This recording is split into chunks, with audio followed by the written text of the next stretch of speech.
Olá, senhores, tudo bem com vocês? Espero que sim. Eu me chamo Cleiton, sou aluno da Universidade Paranaense Unipar. Eu sou aluno do curso de História, licenciatura de História.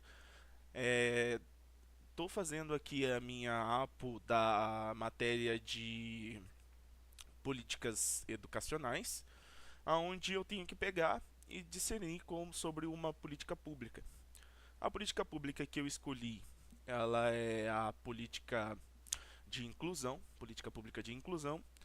E eu gostaria de estar compartilhando um pouco do porquê que eu escolhi essa política, o porquê que eu acho que ela é uma política válida para ser trabalhada e qual é o motivo.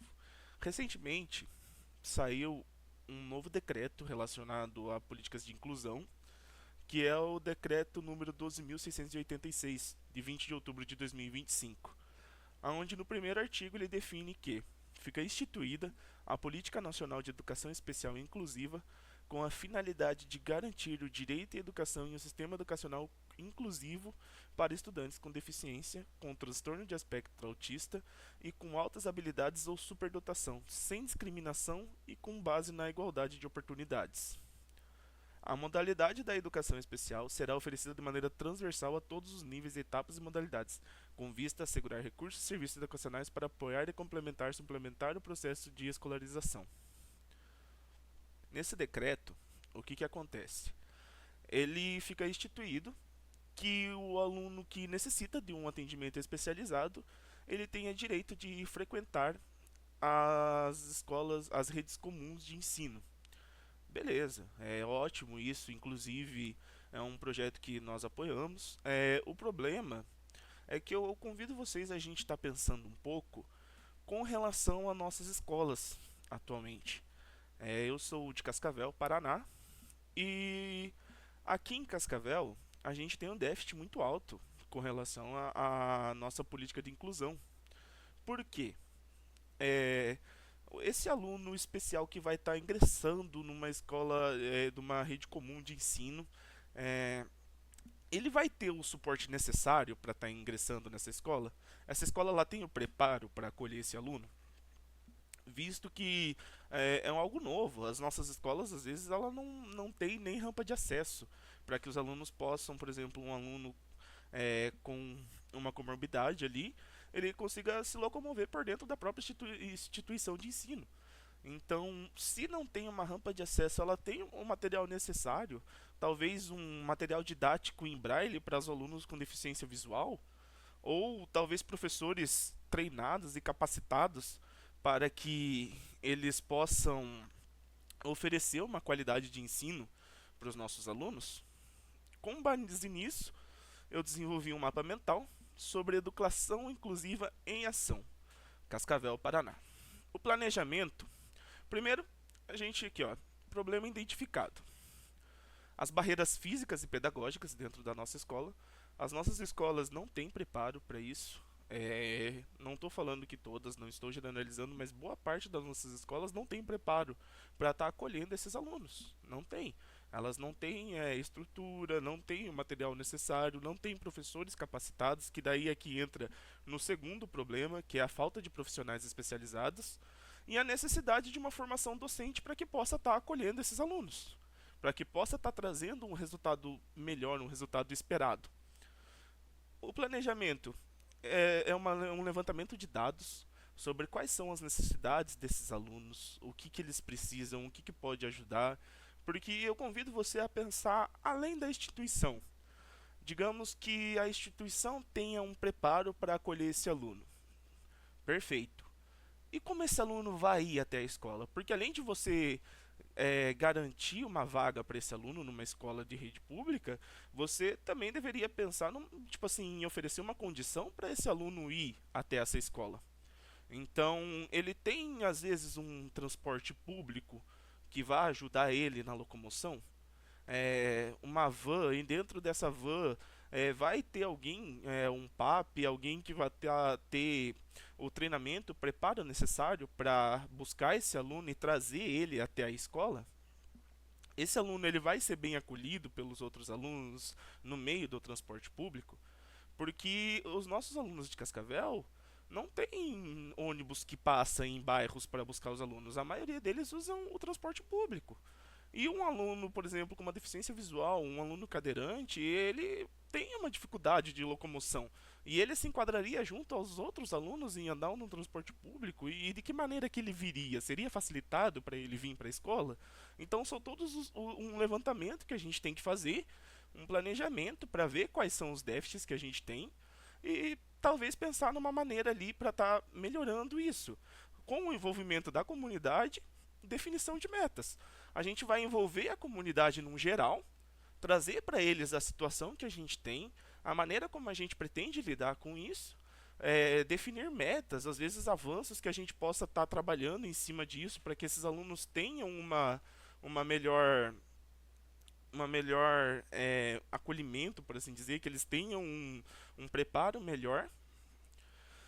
E aqui entra algumas coisas que a gente pode fazer. Primeiro, a formação continuada. A gente precisa definir uma formação continuada tanto da equipe docente quanto do aluno, para que ele não perca a sua qualidade de ensino, para que o professor consiga passar uma qualidade de ensino para esse aluno. E também aqui, nessa implementação, eu gostaria de ter colocado um tópico aqui, eu acabei me esquecendo, que eu vou levantar aqui com vocês, que é também o preparo com os outros alunos de dentro da escola. Os alunos, eles têm condição de estar acolhendo esse aluno especial? Eles já trabalharam com um aluno especial antes? Eles sabem o déficit que tem, a dificuldade que um aluno, por exemplo, com TEA, qual vai ser a dificuldade do aluno com TEA, qual vai ser o problema que ele vai ter? Esses outros alunos, eles vão saber lidar com isso?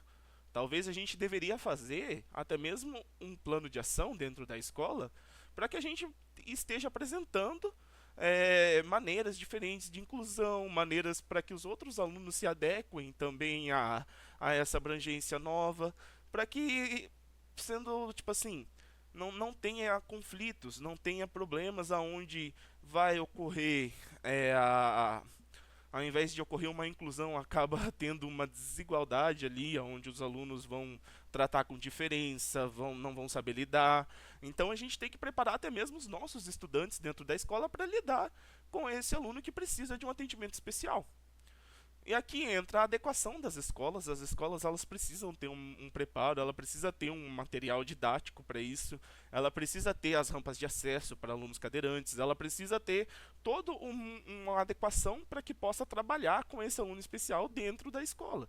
Não é simplesmente pegar o aluno que precisa de um atendimento especial e jogar ele dentro de uma rede pública e esperar que aquele aluno vá conseguir se adaptar igual a todos os outros. Se não tiver um preparo, não tiver uma qualidade de ensino que esse aluno precisa, esse aluno ele vai acabar travando, ele vai acabar às vezes regredindo e às vezes pode acabar até querendo abandonar a sua formação por um problema que a gente deveria ter tratado, entende? Nós como professores, nós como equipe docente, pedagogos, diretores, até mesmo entra em vigor aqui o Estado, a União. Então são todos os problemas que a gente deveria ter tratado para que esse aluno ele possa realmente ter uma qualidade de ensino que é o que a gente quer oferecer para esse aluno.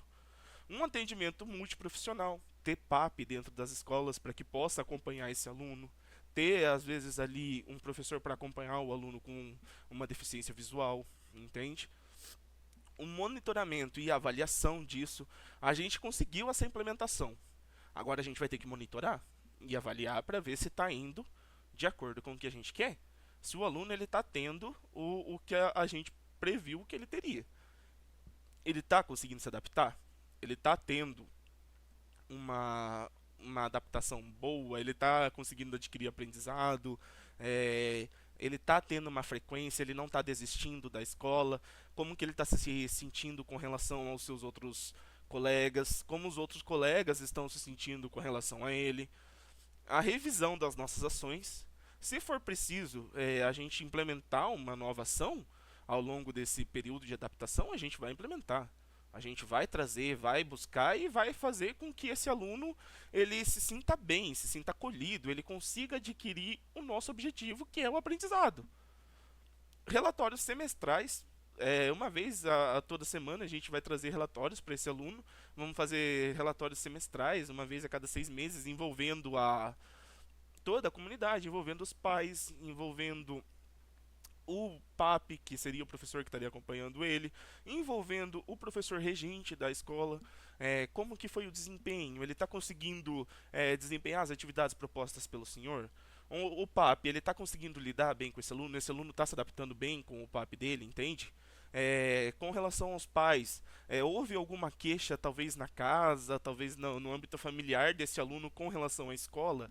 Ele precisa de alguma coisa, ele está precisando de um apoio, de uma rede de apoio maior, entende? Então são todos uns projetos que a gente tem que colocar em prática para que a gente possa fazer esse decreto valer, possa fazer esse decreto dar certo.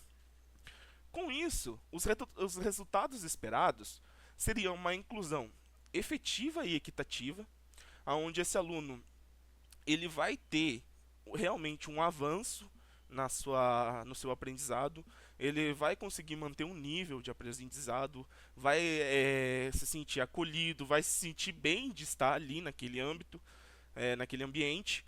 Maior conscientização e empatia dos alunos, dos professores, da comunidade em si. E essa conscientização e empatia, como eu disse, ela não é restrita somente à escola, não vai ser restrita somente à sala de aula, à escola, aos professores, à equipe pedagógica, mas sim até mesmo no motorista da van que vai passar a pegar esse aluno para trazer ele para a escola.